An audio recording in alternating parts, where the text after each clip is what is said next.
Hello বন্ধুগণ, কি অবস্থা সবার? আসসালামু আলাইকুম। আশা করি সবাই ভালো আছেন। দোয়া করি সবার জন্য আপনারা যাতে সব সময় ভালো থাকেন। হ্যাঁ, আলহামদুলিল্লাহ আমিও আপনাদের দোয়ায় ভালো আছি। প্রতিদিনের ন্যায় আজও নতুন একটি রেসিপি নিয়ে আপনাদের মাঝে হাজির হয়ে গেলাম। একটু সময় নিয়ে ভিডিওটি দেখলে আশা করি ভালো লাগবে। আমরা বাঙালি, আর বাঙালি মানেই মাছ ভাত। আমি আজ রান্না করব টমেটো আলু দিয়ে রুই মাছের ঝোল।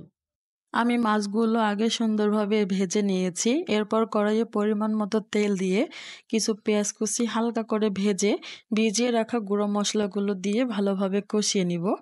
গুঁড়ো মশলাগুলো হচ্ছে মরিচের গুঁড়ো, লবণ, হলুদ আর জিরের গুঁড়ো। আমি বরাবরই রান্নার আগে মশলাগুলো কিছুক্ষণ ভিজিয়ে রাখার চেষ্টা করি। আর আমার মশলাগুলো সুন্দরভাবে কষানো হয়ে গেছে। আমি এখন আলুগুলো দিয়ে দিলাম। এখন আমি মসলার সঙ্গে খুব ভালোভাবে আলুগুলো কষিয়ে নিব। আমি এখানে কয়েকটি কাঁচামরিচও দিয়ে দিলাম সুন্দর একটা ফ্লেভার আসার জন্য।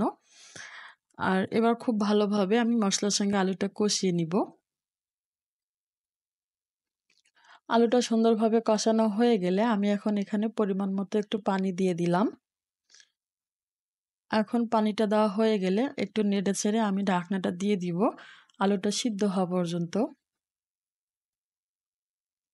আলুটা সিদ্ধ হয়ে আসলে আমি এখন সুন্দরভাবে একটু কষিয়ে নিয়ে আমি এখানে টমেটো দিয়ে দিলাম। আমি যেহেতু আজকে আলু আর টমেটো দিয়ে মাছ রান্না করব, সেহেতু আমি কয়েকটা টমেটো ফালি দিয়ে দিলাম। এবার আমি ভেজে রাখা মাছগুলো দিয়ে দিলাম। এখন আমি সবগুলো তরকারি খুব ভালোভাবে নেড়েচেড়ে নিব, কষিয়ে নিব। এতে ভালোভাবে কষানো হলে মাছের ভিতরে সম্পূর্ণ মশলাটা ঢুকবে আর খেতেও কিন্তু খুবই ভালো লাগবে।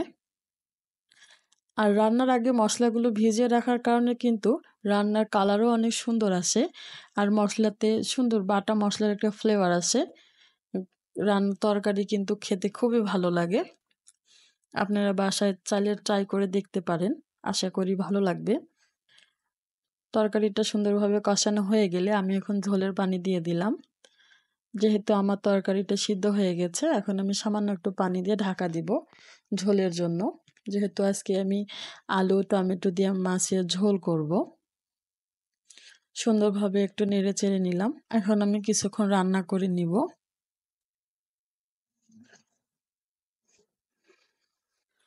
আমার তরকারিটা প্রায় হয়ে এসেছে। আমি এখন একটু নেড়ে নিলাম। এবার এখানে কিছু ধনেপাতা কুচি দিয়ে দিব।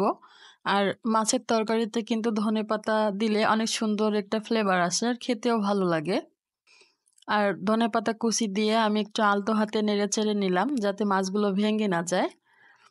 আজকের রান্নাটা আপনাদের কাছে কেমন লাগলো অবশ্যই জানাবেন। আর যদি ভালো লেগে থাকে তাহলে অবশ্যই কমেন্ট করে জানাবেন। ধন্যবাদ। আজ এ পর্যন্ত, দেখা হবে অন্য কোনো ভিডিওতে। টাটা।